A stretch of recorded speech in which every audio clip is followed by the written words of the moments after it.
Muito bom dia, meu povo. Hoje é sexta-feira e amanhã você já sabe o que tem, né? É jogo do Fluminense de novo. Não tava reclamando na data FIFA, a gente não tava reclamando. Agora é um atrás do outro até a parada pra Copa. Não vai ter tempo pra respirar. E amanhã já é uma parada difícil contra o Curitiba, no Couto Pereira. Esse Curitiba que tá fazendo um bom início de Campeonato Brasileiro. E já sabemos que não teremos Lúcio Acosta. Vamos falar disso e muito mais. Então você já pode ficar à vontade. Tá em casa, tá indo pro trabalho. Você que já cedinho, às 6 da manhã, já fica esperando o conteúdo, nosso primeiro vídeo aqui, na hora do almoço, na hora da janta, ali naquela pausa no trabalho. Então você vem assistir e vem também interagir, né? O botãozinho do like tá aqui embaixo. Larga o dedo no like, tá? Só no like. E se inscreva também. Claro, a gente vai trocando ideia aqui nos comentários. Nem sempre consigo, aliás, é impossível responder todo mundo, mas estou sempre olhando o que vocês estão escrevendo, curtindo, e assim a gente vai se comunicando, tá? Bom, a grande dúvida já para esse jogo é a escalação do Savarino. Por que o Savarino se o Lúcio Acosta aqui está suspenso? Bom, o Savarino é um coringa nesse ataque do Fluminense. É um jogador que pode jogar em qualquer lugar ali. Até de falso 9, se ele jogar, ele pode jogar, porque jogador inteligente joga em qualquer lugar, essa que é a verdade. Então o debate é, Savarino joga ou o Zubeldia vai escolher Germancano? É a famosa gestão de elenco que vai ser posta à prova agora, nessa quantidade absurda de partidas que teremos até esse respiro para a Copa, esse grande respiro.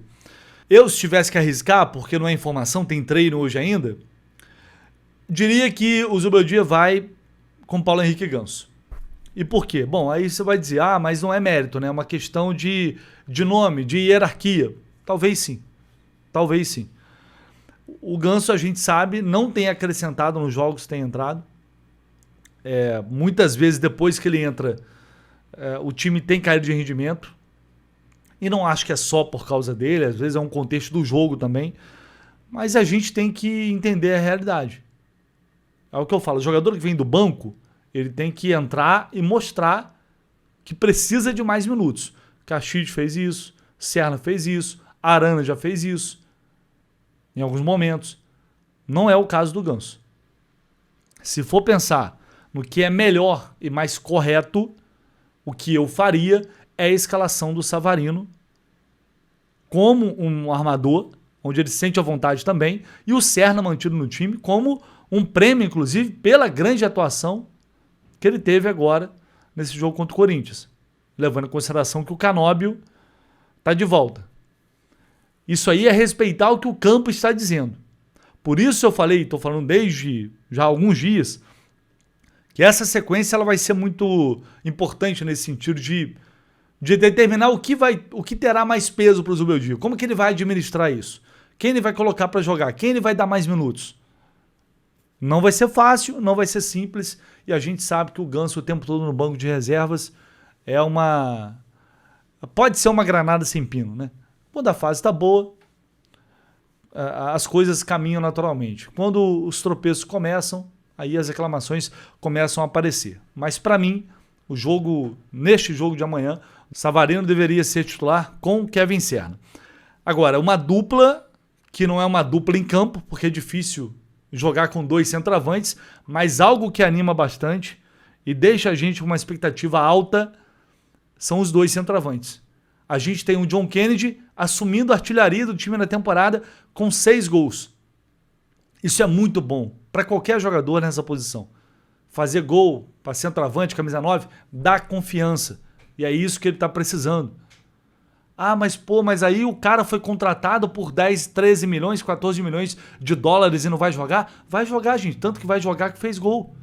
E daqui a pouco não joga o John Kennedy, joga ele. O importante, se o John Kennedy está bem e está fazendo por onde merecer, uma coisa é o cara não tá jogando nada e aí o treinador está colocando de teimosia. Não é o caso. Sejamos justos. O John Kennedy está fazendo por onde manter a posição dele por enquanto. E a chegada do Cachide, por isso é importante você ter um bom elenco. Falei isso aqui. A chegada do Cachide, eu não tenho dúvida alguma de que faz com que o John Kennedy melhore. Ele fala, eu vou jogar agora, ou vou melhorar agora, eu vou perder meu lugar. A chegada do Midjan fala pro Freitas, ó, eu tenho que jogar melhor, eu tenho que reduzir meus erros, senão eu vou perder lugar. É o Bernal brigando pelo seu espaço no meio de campo, é o Alisson chegando, são os laterais, é o Arana. Sabendo, ó, se eu demole, tem um cara no banco que vai pegar a minha posição. O Serna mandando um recado agora, ó, você que tá aí de titular não relaxa não, porque eu quero essa vaga. E aí, um vai fazendo o outro crescer. É assim que tem que ser e o técnico vai ter que tomar a decisão. A gente vai avaliar depois se é uma decisão certa ou não. O campo vai mostrar, os resultados vão mostrar. Mas hoje é muito bom olhar para essa camisa 9 e ver que tem dois jogadores brigando bem.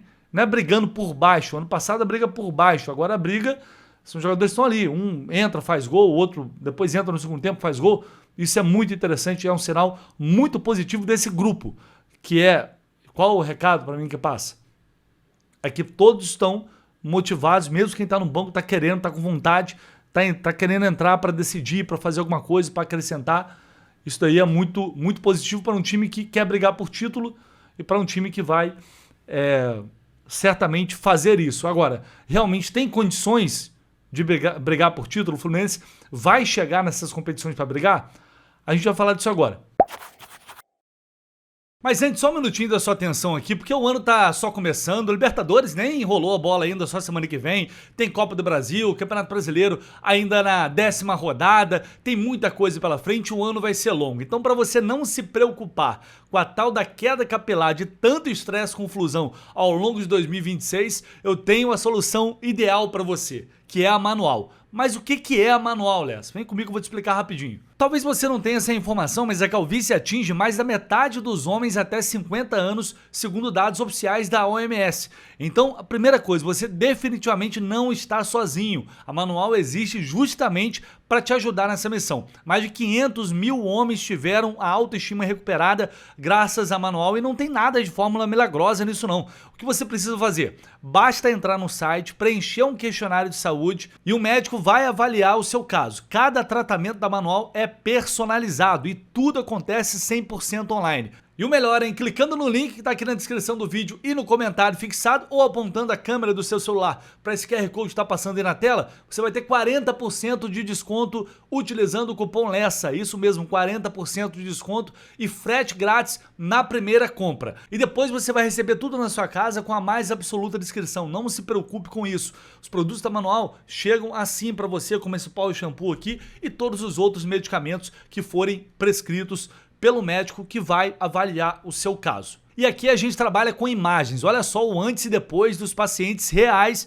que fizeram tratamento com a Manual. O resultado é impressionante, reforçando que o tratamento clínico personalizado é online via WhatsApp para você tirar dúvidas sempre que necessário. Agora não se esqueça, para garantir 40% de desconto tem que usar o link que está aqui na descrição do vídeo ou apontar a câmera do seu celular para esse QR Code, 40% mais frete grátis na primeira compra. Lembrando que a calvície é genética, mas tratar é uma escolha e a melhor escolha é a Manual. Bom, e aí o que eu queria dizer, e pode ser encarado como, não é bem um clamor, não vejo dessa forma, mas acho que também é o meu papel enquanto jornalista que estou aqui produzindo conteúdo para vocês, principalmente torcedores do Fluminense.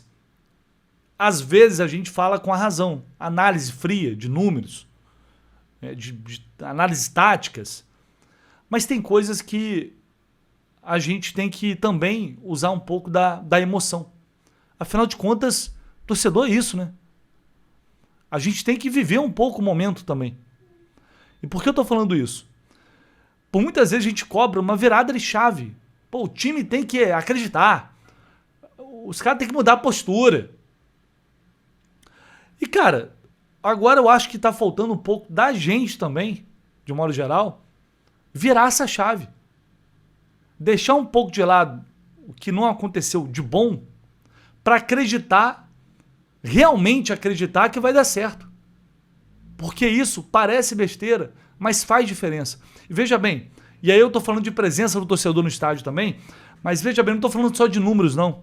Sabe por quê? Porque se a gente pegar aqui, vou colocar na tela aqui esse levantamento, a média de público presente como mandante, tá? Isso que está excluindo o torcedor visitante, que esse perfil fez, do Campeonato Brasileiro após a 8ª rodada. O Fluminense está aqui na 7ª posição com 23 mil torcedores. Tá junto com o Curitiba, tá junto com o Cruzeiro, tá pertinho do São Paulo, tá perto do Corinthians, só distante mesmo de Bahia e Flamengo. Tá? Então, quando a gente... Por muitas vezes é questionado, todo mundo de fora, olha, mas que absurdo, é o Fluminense, a torcida do Fluminense não vai pro estádio. Não, a torcida do Fluminense vai pro estádio, não vai em grande número, porque realmente encher o Maracanã é complicado. É o que a gente fala às vezes, cara, se o Fluminense tivesse um estádio para 30 mil torcedores, era estádio lotado todo jogo. Sabe, por média, era fácil encher.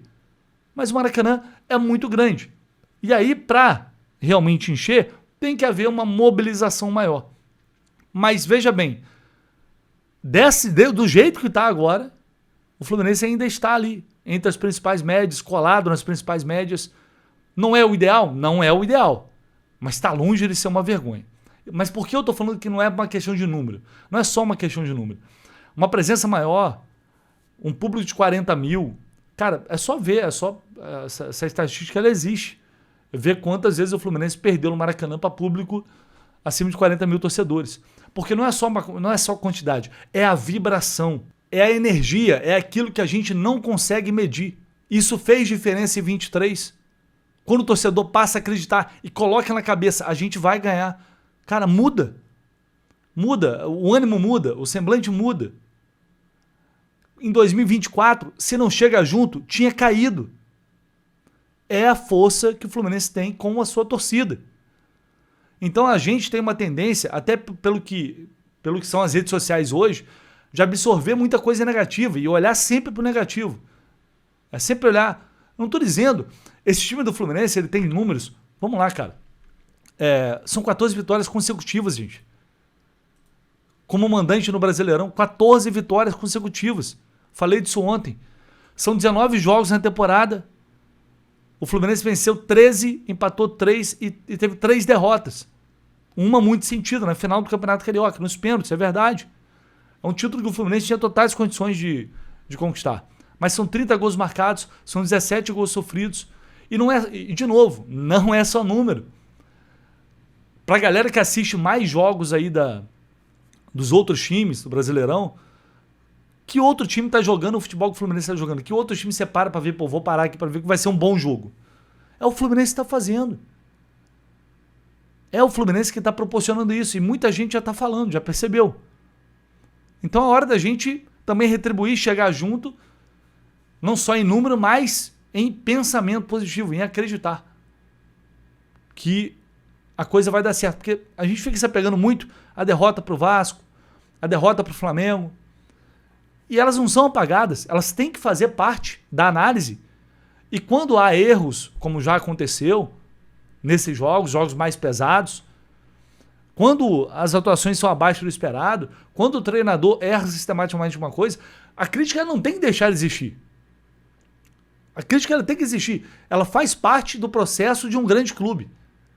Mas a gente também não pode olhar só para... Porque senão a gente vai viver sempre uma gangorra absurda. Se o time daqui a pouco perde 2 jogos seguidos, aí ninguém presta, nada serve, treinador não serve, jogador não serve, a gente não aproveita nada. Aí ganhou agora 3 seguidos, tá bem, vice-líder, empatado com o líder na tabela, aí tudo é bom, tudo é maravilhoso, tá tudo certo, e não é assim. Nem tá tudo certo, nem tá tudo errado. Mas se a gente ficar absorvendo só o que é negativo, a gente não vai poder curtir o presente agora. E o presente agora, o recorte agora é bom. É bom. Ah, mas aí vai chegar em dezembro e não ganhou nada? Vai ter muita gente chegando falando pra mim, tá vendo? Lembra daquele vídeo lá? Tá vendo como você foi otário? Acreditando nesse time bosta e querendo iludir o torcedor? Pra mim não muda nada, cara. Porque é impossível a gente analisar um calendário como esse do futebol brasileiro que mudou completamente esse ano. A gente vai numa porrada agora até a parada para a Copa, depois tem 50 dias de paralisação. Aí volta numa outra realidade. Tem time que tá bem agora, pode não estar bem depois, tem time que tá mal agora, pode estar bem depois. É impossível prever qualquer coisa. Mas beira a injustiça, e na verdade é muito injusto não reconhecer quem tá bem agora. E o que está sendo feito de bom agora. Porque senão a gente vai viver só na amargura e vai esquecer de, pô, vamos pegar. Porque se a gente não acreditar, quem vai acreditar, cara? É a mídia? É a Flapress? São os torcedores rivais? E se a gente não acreditar, a gente vai fazer o quê? Aí daqui a pouco o time chega numa final agora, num jogo decisivo, aí vão lá vai os fracassados, lá vai esse time fracassado passar vergonha de novo. Tá vendo? Vai ser a mesma meta. E aí eu não consigo ver sentido também, eu não consigo enxergar sentido nisso, nesse ato de torcer. Então, mas Léo, se chegar sábado agora, amanhã, o time não jogar nada, tomar uma porrada, você vai criticar? E por que não? Se jogou mal, não foi bem, vamos analisar o jogo. O que aconteceu no jogo? O time foi mal? Agora, peraí, perdeu pro Curitiba, acabou. Acabou, agora já pode preparar. Terça-feira na Venezuela é porrada também. Aí a coisa descamba para um outro lado, sabe? Eu acho que é isso. Eu sei que não tem como exigir equilíbrio de todo mundo. O torcedor, no geral, não é equilibrado e é assim mesmo. O torcedor não tem que ser. Mas a gente aqui tem que tentar estabelecer um equilíbrio, um bom senso, pra gente não se perder e ficar naquela loucura de altos e baixos. Tá tudo bom, tá tudo ruim, tá tudo bom, tá tudo ruim. E não é isso. O trabalho é inegavelmente bem feito. O Fluminense é um time bem treinado, tem bons jogadores e que ainda pode evoluir, eu tenho falado isso. Não há nada que tire da minha cabeça que o Fluminense pode conquistar um grande título esse ano. Vai, não sei. O que eu vou fazer? Eu vou acreditar. Eu vou tentar sempre, no máximo, ser otimista. E às vezes não vou conseguir ser. Às vezes também vou estar puto, às vezes também faz parte, é assim. Mas a gente não pode esquecer que algo bom está sendo feito, porque esses números, o desempenho, isso não é acaso. Acaso é 2, 3, 4 vezes. É um time que mostra consistência desde o ano passado. Agora, realmente, tem que chegar nos momentos mais difíceis e se provar. Para dar aquele passo que a gente tem falado. Em jogos de brasileiro e tal, a regularidade é boa, o desempenho é bom, mas tem que ter, quando chegar a decisão de novo, tem que crescer. Não pode se apequenar. Infelizmente, perdeu os jogos que não deveria ter perdido, porque não teve a postura e não teve a capacidade de se impor e a coragem para conseguir ir lá e ganhar essas partidas que poderiam, enfim, ter trazido títulos pra gente. É isso, tá? Enfim, esse é o meu... Falei até mais do que eu deveria, do que eu queria, mas vamos que vamos. Cada jogo agora vai ser uma dificuldade, assim como todos são, mas tem muita coisa para acontecer. Eu acho que está na hora da gente virar essa chavinha e realmente empurrar esse time que está fazendo por onde, na minha opinião, merecer esse apoio. Valeu, um abraço. Esquece não, o link está aqui na descrição do vídeo, QR Code aí na tela. Vai lá na manual para você ganhar 40% de desconto, frete grátis no primeiro pedido, utilizando o cupom LERS. Tamo junto.